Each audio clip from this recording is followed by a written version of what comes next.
saya mau berbagi Kingdom Perspective dari buku The Last Hour, waktu terakhir. Ini adalah pandangan seorang Israel tentang akhir zaman. Siapa dia? Dia adalah Amir Tsarfati yang menulis buku ini. Saya ingin mengutip pandangan di bagian prakarta yang disampaikan oleh Dr. David Jeremiah mengenai buku ini. Dia menggambarkan Israel sebagai jam waktu Allah. Dia bilang Israel itu barometer Allah, jam profetik Allah, tong bubuk mesiu untuk konflik dunia terakhir. Sebagai batu ujian politik dunia dan bukti bahwa Allah adalah Allah atas sejarah. Pada tahun 1948, dengan berdirinya Israel sebagai bangsa, Dr. David berkata, jam profetik mulai berdetak. Kemudian Dr. David juga mengutip pidato dari Perdana Menteri Israel Benjamin Netanyahu yang disampaikan di hadapan Majelis Umum Perserikatan Bangsa-Bangsa pada tanggal 1 Oktober 2015. Demikian isi pidatonya. Di setiap generasi ada yang bangkit untuk menghancurkan bangsa kami. Pada zaman kuno kami menghadapi kehancuran dari kerajaan kuno Babilonia dan Roma. Pada abad pertengahan kami menghadapi inkuisisi dan pengusiran. Pada zaman modern kami menghadapi pogrom dan holocaust. Namun orang-orang Yahudi bertahan. Dan sekarang rezim lain telah muncul, bersumpah akan menghancurkan Israel. Ada baiknya rezim itu mempertimbangkan ini. Hari ini saya berdiri di sini mewakili Israel, negara muda yang berumur 67 tahun, tetapi merupakan negara kebangsaan dari rakyat yang berumur hampir 4.000 tahun. Kerajaan-kerajaan yang sepertinya tak terkalahkan itu sudah lama lenyap. Tetapi Israel hidup. Bangsa Israel hidup. Nah, demikian penggalan pidato dari Benjamin Netanyahu yang dikutip oleh Dr. David Jeremiah. Dalam buku ini, penulis mengingatkan kita sebagai gerejanya bahwa the last hour adalah ajakan untuk bertindak, sebab waktu sedang menuju penghabisannya dunia seperti yang kita ketahui sekarang. Jam profetik sedang mendekati nol. David mengutip dari Roma 13 ayat 11 sampai ayat yang ke-14. Saya bacakan buat kita semuanya. Hal ini harus kamu lakukan karena kamu mengetahui keadaan waktu sekarang, yaitu bahwa saatnya telah tiba bagi kamu untuk bangun dari tidur. Sebab sekarang keselamatan sudah lebih dekat bagi kita daripada waktu kita menjadi percaya.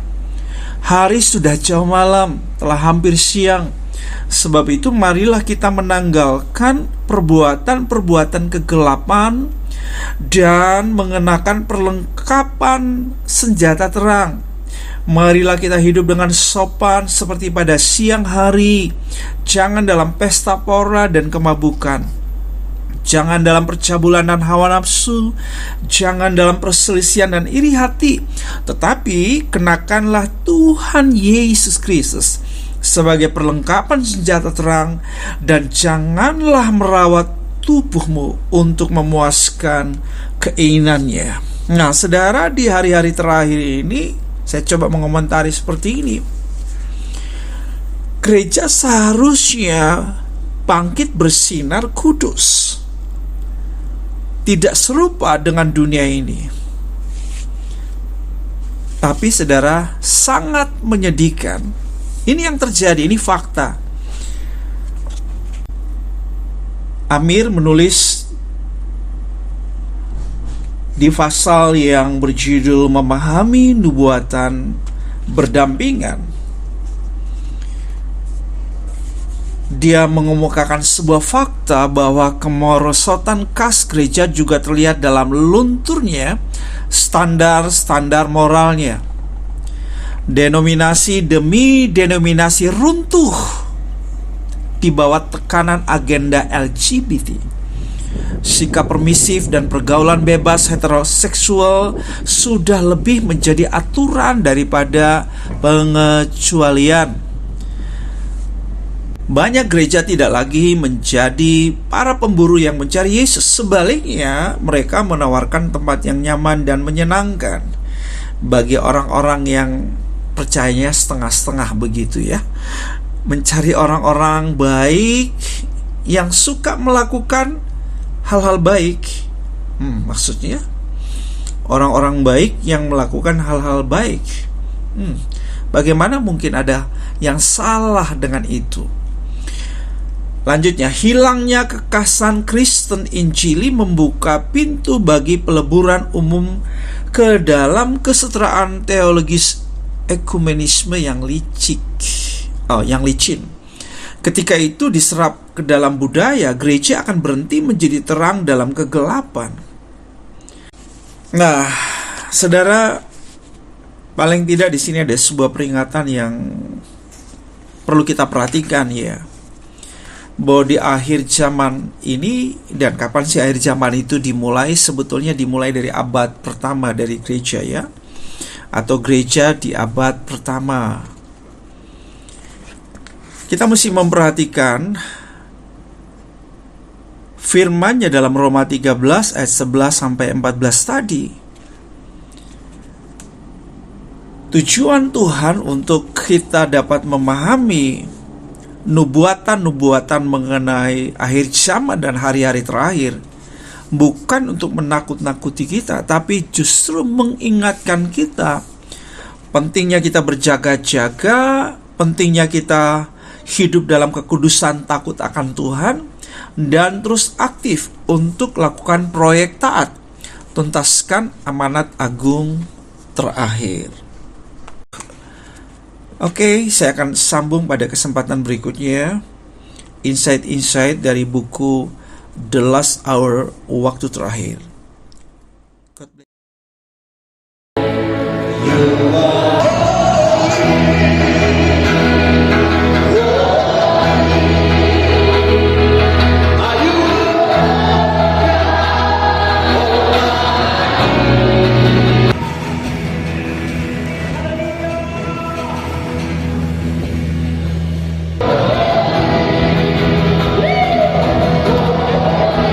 Sebagai murid Kristus,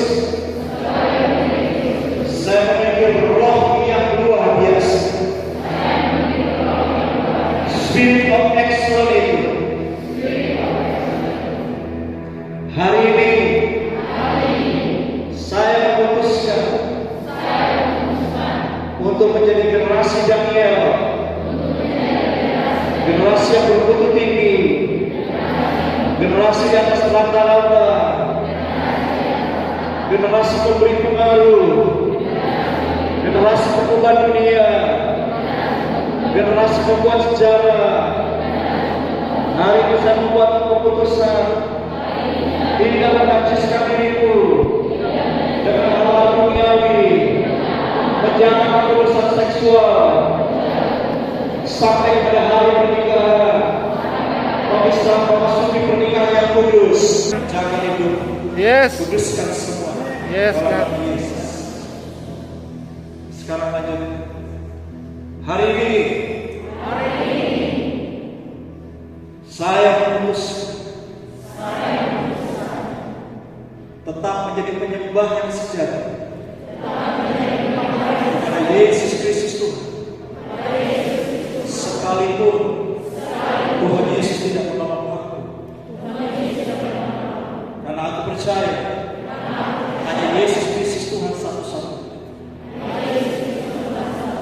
Juru selamat dan Tuhan, tidak ada yang lain. Aku membuat keputusan tetap hidup dengan iman, setia melayani, sekalipun harus berubah sikap. Di dalam nama Yesus Kristus, sejak hari ini kau berubah, sejak hari ini kau berbeda, dan kau membuat perubahan dan perbedaan dimanapun kau berada.